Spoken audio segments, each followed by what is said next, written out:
because I don't want to go backwards. I want to keep going forward. Together, that's exactly where we're going to go. God bless. I'm Steve Walters. And I'm J.R. Ross. This is Rewind, Wisconsin's Eye Look at This Week in the Capitol.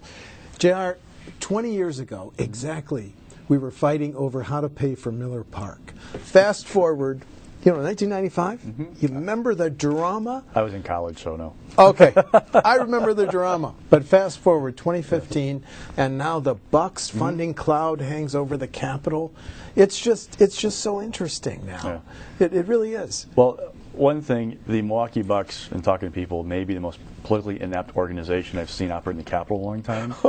It was fascinating this week to watch the president of the team say, we have a 10-day deadline to have something in place for joint finance to consider. And then hours later say, well, we're not putting a deadline on this thing. Right. Now, if it sparked the talks this week or had a role in the urgency, if you will, and then, hey, good for the team. But this team has been tone deaf from kind of day one about the realities of the Capitol.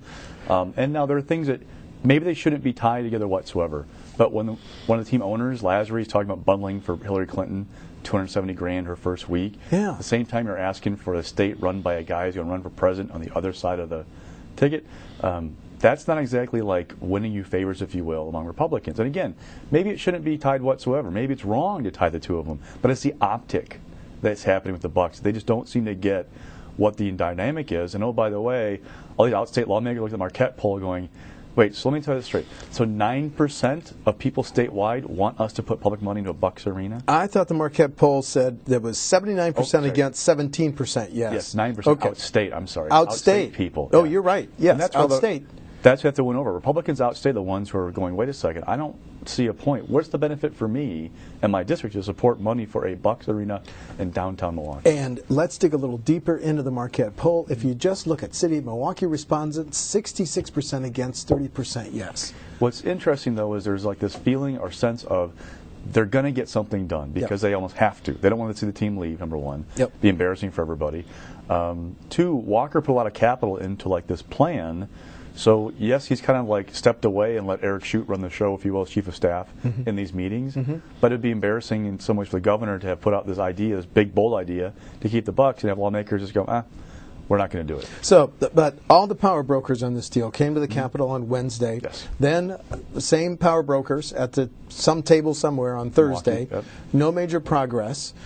Fitzgerald seems to be wanting to strike a pretty hard deal when he says we're willing to have the Board of Commissioners of Public Land loan $220 million. There's a lot of ifs. He may want some of that local option. Sales tax for Milwaukee, he must be trying to strike a pretty hard bargain. Agree? Well, when he's talking about the sales tax is that we have time. You say, look, if we have to get something done quickly, fine. But we have time to figure out the dynamic of how this is going to work out. And he's looking at the sales tax going, okay, the county has a dedicated revenue stream of $65 million or whatever it is a year. That thing of the BCPL said, look, we have a dedicated funding stream that no matter what is there. So you can get us a good rate because we have collateral, if you will, for this deal. The question is, how's the money going to be paid back? Will the city and county both take out a separate loan? Will the state, because the state's going to be on the hook for part of this, but how they do it is going to be interesting. They could, for example, bump up the shared revenue payments for the first X years for both the city and county to pay off their, the initial shares, if you will, of the loan and say, okay, we did our part. You've now had 8, 9, 10 years, whatever it is, to figure out your stuff and get it together. Now it's yours. You guys have this benefit in your backyard. You've seen this money come in. Now you use it to your benefit to pay off. But go back to what you said earlier. The president of the Bucks said, deal in 10 days. That reminded me, the owner of the Minnesota Twins told the Minnesota Legend Gov the same thing. Here's your drop-dead deadline or see you later.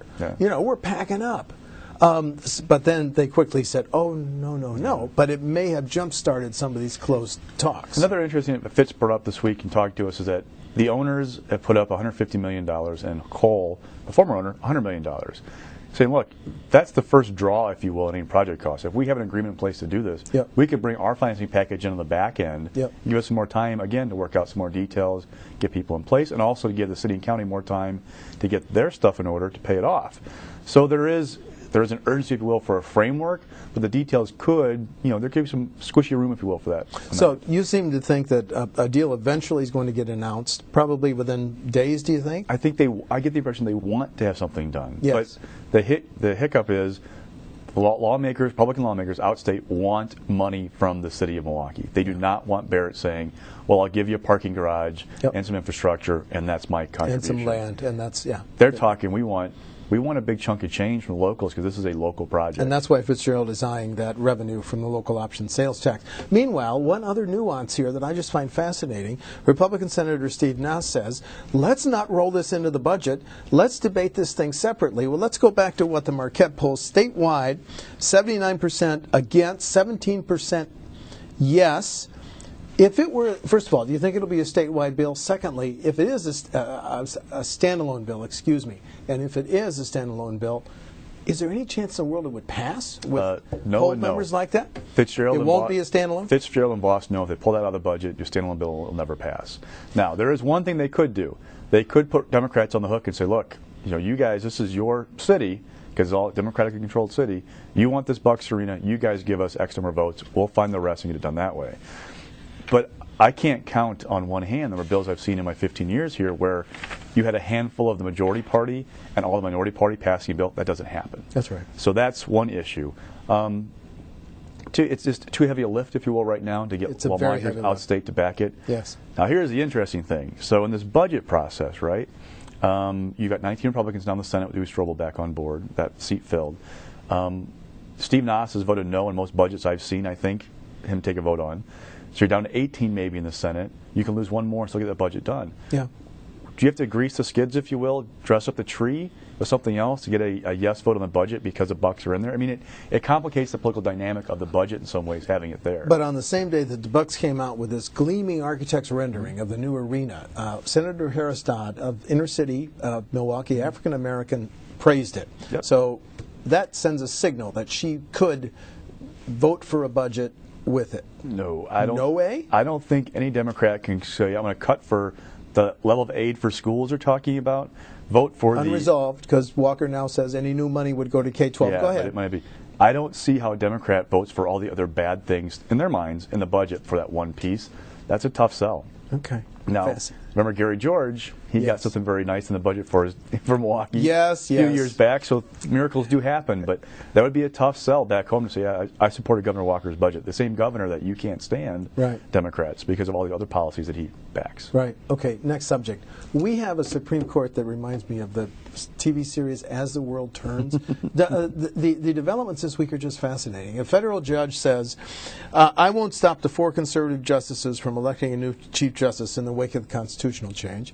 Then we learned that the 4 most conservative justices, we're talking Ziegler, Roggenzack, Prosser, and who am I missing? Gableman. Yes. Yes. Their legal bills, taxpayers, may cost taxpayers up to $100,000. Ann Walsh Bradley Crooks says... is also represented, but all 5 are represented by that law firm. Yes. Right, but Ann Walsh Bradley said, I'm going to... Yep, number 6, she's on her own. Yeah, she's on her own. So taxpayers... So you have a federal judge saying, I'm not going to stop these conservative justices from organizing. Then you have potential legal bills. Well, first of all, let's just talk about that. The election results on the constitutional amendment will be certified next week. Roggenzack said, we think we're going to act pretty quick. Do you think we'll have a new Chief Justice 1 week from today? Well, let's start picking pieces apart. I've seen Dave Prosser say it would be prudent to wait until August 1st. That's when the new term starts. Because even though the results are final next week, Ann Walsh Bradley's new term starts August 1. That means the current court's term is not up until then in July. Okay. So Prosser would be prudent to wait. Ann Walsh Bradley, I'm not thinking is going to vote for new Chief Justice anytime soon. Right. Neither will Shirley Abramson. That leaves the 4 who are left. Well, do you get a majority for any one person?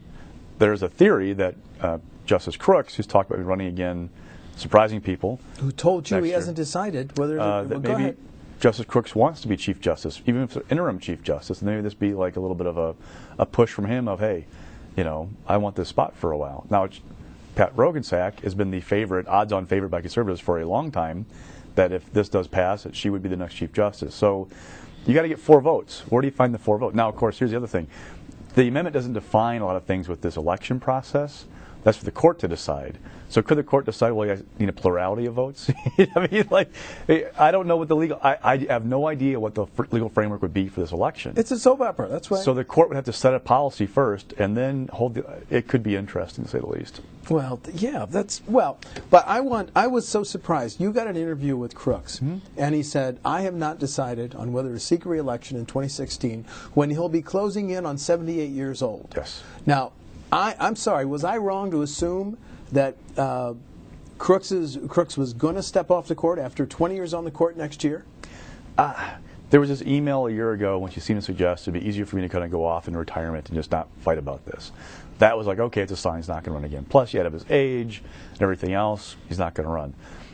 I am not convinced in talking to other folks that there is really a possibility he's going to run for sure. Now, maybe he will. But here's the question. If you're Pat Crooks, who's your base? Conservatives don't trust you because you have now sided with Shirley Abrahamson and Daniel Spragley on a number of high-profile cases. Yes. Liberals hate you being called part of the liberal wing because they don't see you as really being part of the liberal wing. Right. Who's going to help you from that side? There are maybe, a dozen people in Wisconsin who've run Supreme Court races or been high-profile spots with those races. Who's going to run his campaign? I mean, there are all these factors of where's the money come from, who runs it, is he going to campaign vigorously? I mean, no offense to anybody who's been around for a long time, but Justice Crooks, upper 70s, it's not really a young person's game to be traveling statewide, stumping for money and especially when GOP legislators are talking about a mandatory retirement age. Oh, and also, by the way, last time he ran, he was unopposed. Oh. He hasn't run a contested race since he won his first spot on the bench. Now, remember, he did have to run 2 years in a row.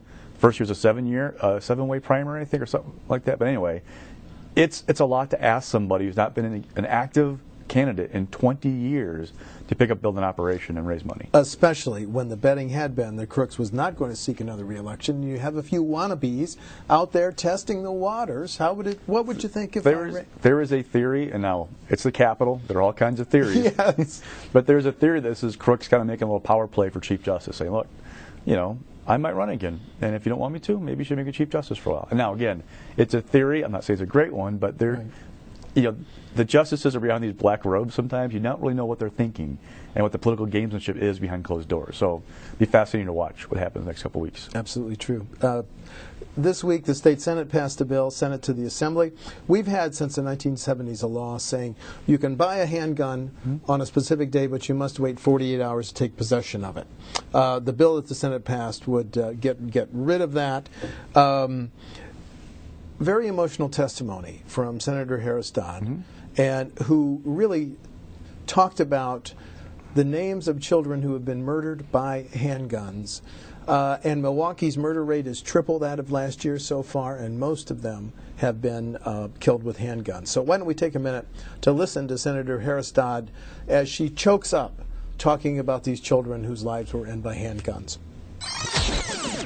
Over 80% of Wisconsinites support universal background checks. And yet members of this Senate bodies sit quietly while neighbors are dying. The last time I stood before this body, I adjourned in honor of 3 young lives that were lost to gun violence. 10-year-old Sierra Guyton, 5-year-old Layla Peterson, 13-year-old Bill Tao. If you don't want to support this amendment today from me, do it for these children. These children will never be able to grow up and have a family, go to college, own a home,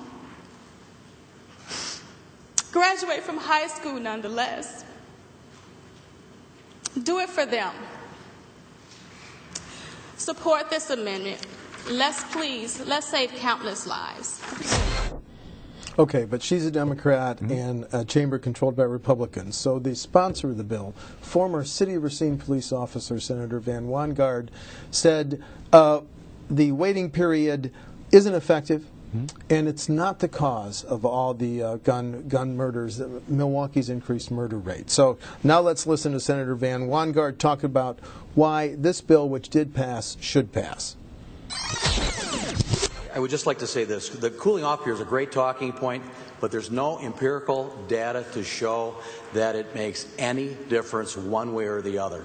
Victims are not able to defend themselves because if they go to purchase a firearm in Wisconsin, they have to wait 48 hours, even though the Department of Justice does more of a search than any other state in the United States in pinging 11 different databases and dozens of other venues to determine if this person can lawfully possess a firearm. So this is about the waiting period. It's not about straw purchases. It's not about any of these other issues. Those are separate issues that could be addressed by other legislation. But here we have a situation where we have a mayor that's more concerned about putting a trolley car to nowhere in, spending money on that rather than putting the 200 officers on the street because they're below street strength on the street.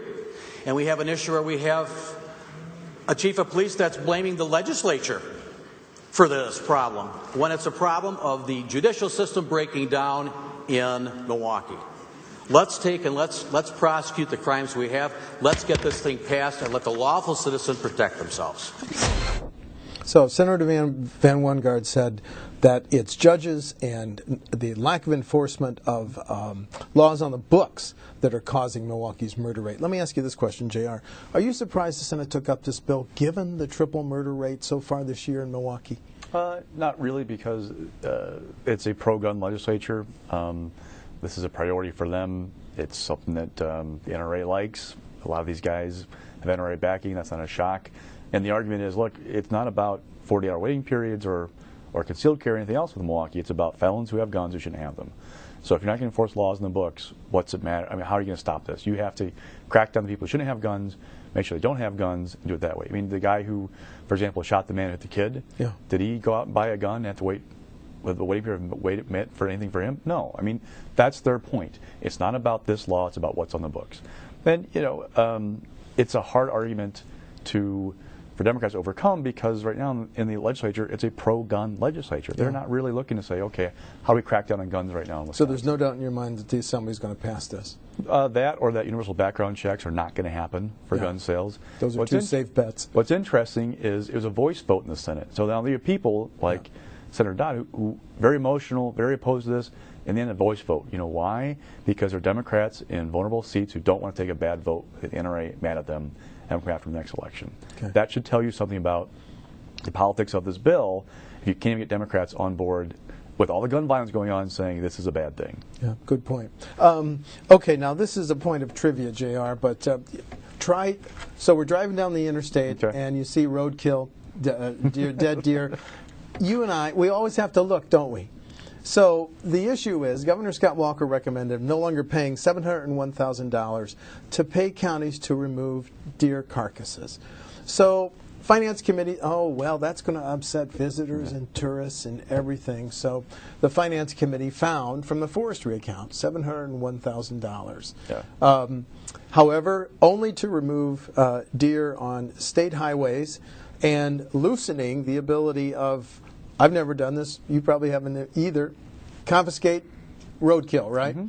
You have to notify DNR. You haven't done it, have you? No. Okay, I haven't either. So you have to loosen it, more options. You have to notify DNR where, when, things like that.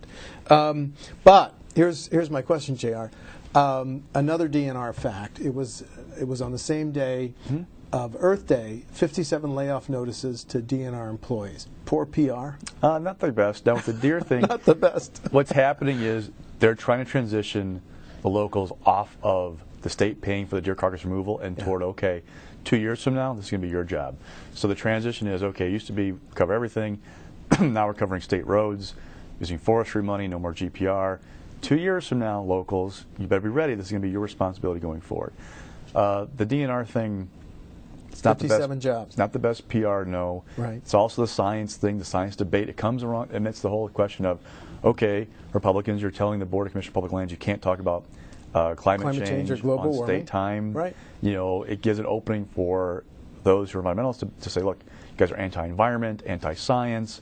Republicans are saying, no, no, no, this is just a matter of common sense, with the BCPL saying it's not part of your job to talk about this, so why are you spending time on it? But there is a tension right now between the governor and the legislature on a lot of things, and there are a number of lawmakers who I've talked to who don't want to see the science positions go away. You need the science positions, they say, to do things, to figure things out.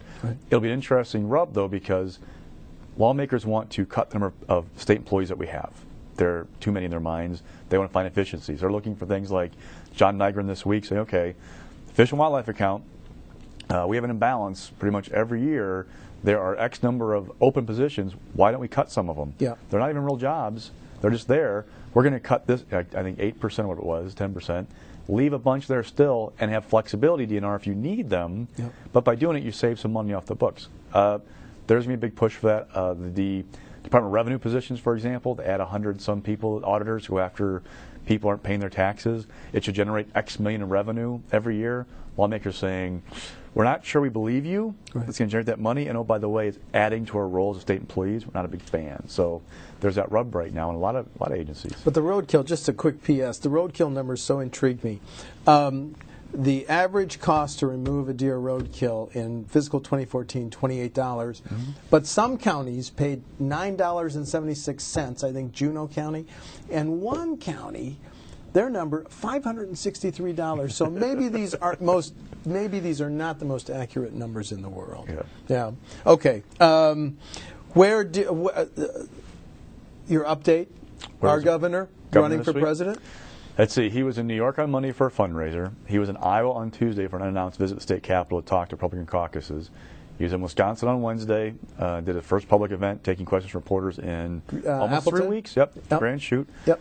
Minnesota Thursday. Talking to Leggies, party again, leaders? talking to Leggies, and then doing 2 speeches. And he should be in Cedar Rapids in about an hour, give or take a few minutes. It's Friday, our governor's in Cedar Rapids. For his first event of the weekend in Iowa. So he is traveling again extensively around the country, but not in Wisconsin. What should be read into the quote from billionaire David Koch? I want to read the quote to get it right. I think, speaking of Walker, I think he's been a very successful governor. He's reformed the union system in Wisconsin. He's got a wonderful, good-hearted character that I admire immensely. Was this David Koch saying, Mr. Bush, Rubio, Cruz, Scott Walker's my guy, and I am a billionaire? Yeah. Interesting thing, initially after this fundraiser on Monday, I think he spoke afterward and praised the governor. The governor said he wasn't in the room when it happened, but suggested that he should be either the nominee, or once he is the nominee, that they're going to back him. Now that is, they call them the invisible primaries, if you will. Yes. So we have the primaries where you go vote in these states, but the invisible primaries are Sheldon Adelson, the Koch brothers, these people who are billionaires who have lots of money to pump in your super PAC and keep you afloat, a la Newt Gingrich, even if you're not doing well initially. Right. So this could be a huge, huge get for Walker if the Koch brothers are on board. Not long after that came out, they walked back the comments a little bit and said, well, actually we're saying it when he wins the nomination, then we would back him. We're not getting involved in the primary. There are actually 5 candidates that we like. One of them is not Jeb Bush. And here's the interesting part about this. It's a sign from the Koch brothers of, we're not on board with Jeb. We want an alternative. There are lots of folks who see Jeb Bush as the kind of the establishment favorite, if you will, for the nomination. But there's also a big chunk of the GOP primary saying, anybody but Jeb. Give me somebody, a conservative alternative to Jeb Bush. And so you have Rubio, Cruz, Paul, Walker. They're all vying for that mantle of the anti-Jeb Bush, if you will. So the Koch brothers could be huge for him if he gets those guys on board. Well, last Sunday I was watching a CNN political pundit panel, and Jonathan Martin of the New York Times said this, and I want to ask you, he actually, the issue was, so what rumors are you hearing, what predictions, and Jonathan Martin of the New York Times said, I'm hearing about a Walker-Rubio ticket. Have you ever heard that, JR? That rumor's been around, yeah. Really? So you have heard it? 2 young guys, one with executive experience, went out. Now, who's on top of the ticket? That's a good question. Right. What's been interesting is that Governor Walker shot the top of these Republican primary polls after the January speech in Iowa. Have you seen, though, and now these polls are all over the map a little bit, but you've seen a couple of trends. A couple of them have noted that as Rubio has announced, as Cruz has announced, Paul, Walker's support has eroded a little bit. Now, might it be a flash in the pan for Marco Rubio, for example? Who knows? You know, we're still a year, 9 months out, whatever it's 8 months out from primaries. These are really kind of name ID and like very fluid things. Right. But Walker's position has been, I can unite the Tea Party wing and the business wing of the Republican Party and give a viable, candidate who can appeal to everybody. If these guys can cut into the right-wing support of Governor Walker, that takes away part of his base. that'll be something interesting to watch. Now, Absolutely. the immigration comments this week.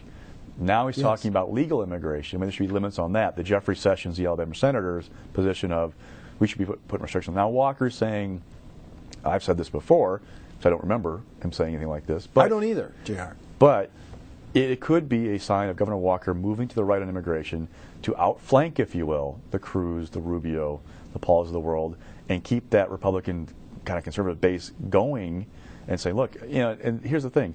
If you read conservative media this week, they're like, hey, this is great. It polls well to say American jobs should be protected, American wages should be protected, not just in the primary, but in a general election as well. There are lots of blue-collar workers who are going, yeah, I don't want to lose my job if somebody's not here legally, or even if he is legally. It should be Americans first, right? Yep. Okay, so it could have an appeal, if you will, even though it irritates a business class who's saying, Chamber of Commerce, Governor Walker, we need high-skilled workers from out of this country to come in and help fill certain jobs. If you restrict that, it hurts our ability to do what we want to do. Yeah.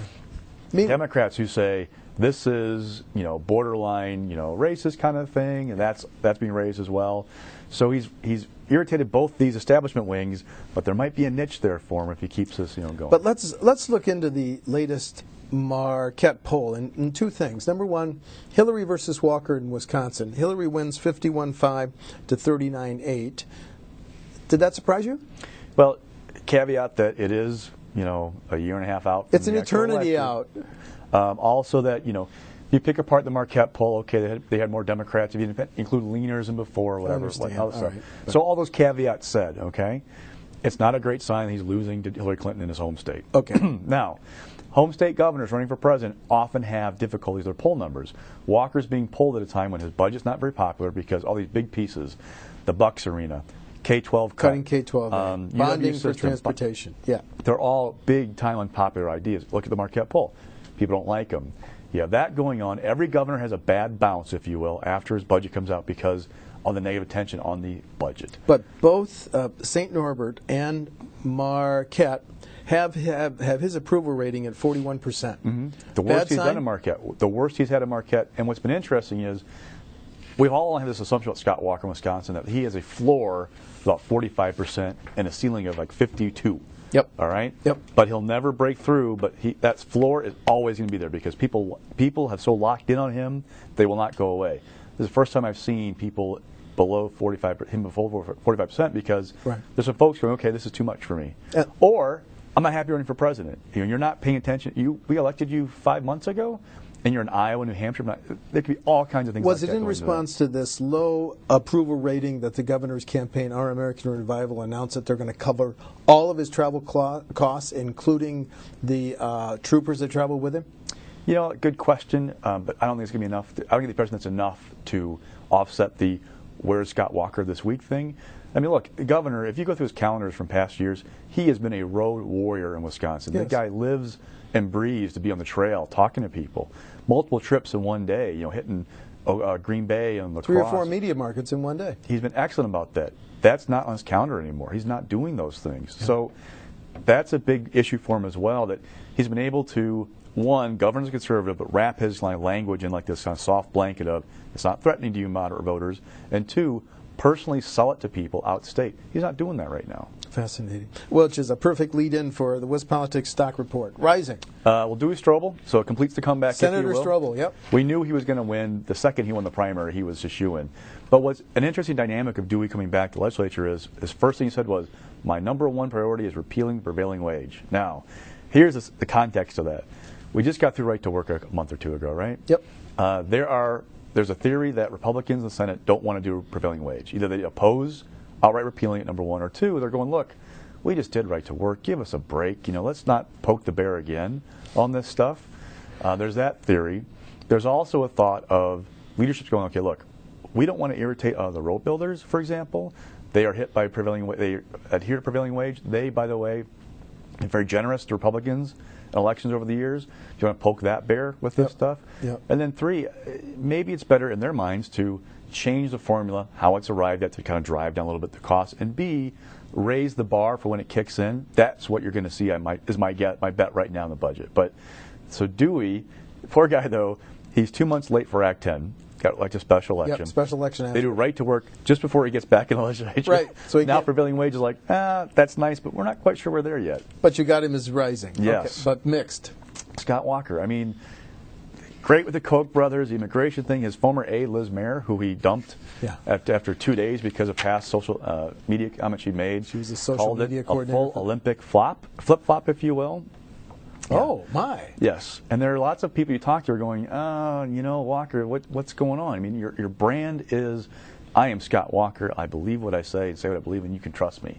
And now he's kind of maneuvering a bit. Now, the governor, politicians can evolve. Let's give them that opportunity. But where's the brand going with Governor Walker? What kind of guy is he going to be? Candidate is going to be going forward? Will he be the Wisconsin guy who we know, who again governed conservative, moderate language? I'm not out to do right to work. I'll stop getting my desk kind of guy. Right. Or is it the right to work is now the freedom to work? Yes. And is a great tool in Wisconsin to attract businesses. Which guy is it going to be going? It's a ladder. Okay, falling. Tammy Baldwin. It's never good to be in a complaint. You have a cover-up, and B, protecting your own political career. Yeah, you're talking about the staffer who filed the ethics complaint. So remember the whole Toma VA thing. So Baldwin's office got this kind of report detailing problems at the VA months before it was released. They didn't act upon it. They fired this aide, Marquette Baylor. Report came out about a month later saying that she was partially to blame. There are other people who mishandled it. Right. She dinged her chief of staff. She docked pay for and demoted her state director. But Marquette was the only one who was fired. And the report, in Marquette's mind, places the blame on her feet. She's saying, no. This was you guys failing to do what you should have been doing, and you're unfairly putting the blame on my feet. So, Senate Ethics Committee, please go ahead and investigate Senator Baldwin. Now, here's the thing. The Senate Ethics Committee is not likely to go ding her for what was basically a botched report, right? Yeah, right. Lawmakers are loath to kind of ding their own unless there's something really egregious. So people I talk to don't think that she's going to get hit with some kind of fine or there won't be any sanction. No sanction from this. But it keeps it alive. It provides fodder for the TV ads in 3 years when she's up. And here's the thing for another eternity. Okay, go ahead. This is the first real scar of her time as in Congress. I mean, go back to her House days. She has not been somebody who's been caught up in controversy, right? This is the first real, and she's had a good reputation, by the way, for constituent relations. Here's her first real issue to deal with. How does she recover? She has some time. Now, the eternity you're talking about, there are all kinds of questions of the environment will look like in 2018, who's president, because often that drives how the environment looks like, how the economy looks, national security. So put that aside. She has to recover from this, get her legs back under her, and not have any more screw-ups, if you will, to help her out. Because, oh, by the way, I don't care what the environment's like in 18, Wisconsin is a more conservative place in off-year elections than in presidential years. She beat Tommy by 4 points, 5 points in 2012. Be a much different electorate in 2018. Yeah, that's a good point. Meanwhile, everybody in the Capitol is tapping their fingers waiting on the LFB revenue estimates, aren't they? Yes. We can't get a joint finance final budget until we know how much money they have to spend. And Governor Walker said today, or last week, just a few days ago, there'll be a little bit more money, and what little additional money should go to K-12 schools. Then not to reduce the $300 million cut in the university. Yeah. If you're a budget wonk, and I know you are, I am. Here's something to watch. Governor Walker announced a series of cost-saving measures to help this current fiscal year balance, right? Yep. When the money comes in is going to be key, Steve, because of that money, if revenue picks up for this fiscal year, Walker can avoid those cost-saving measures and say, okay, we don't need to put off X, Y, and Z, pay for it now. But by doing that, which saves long-term costs, you also drop the pot of money to spend in the next biennium. Now, I know this is budget wonkiness, but if let's just pick $400 million, just for the heck of it. All right, $400 million. But Lang says 150 is in this biennium. Yeah. And lawmakers 250 is on the out year. You've got a smaller. You don't have $4 million to spend. You may have 250 to spend. Now I'm just pulling them out of the air. There also then puts on some lawmakers. Okay, where can we find GPR to take care of our priorities?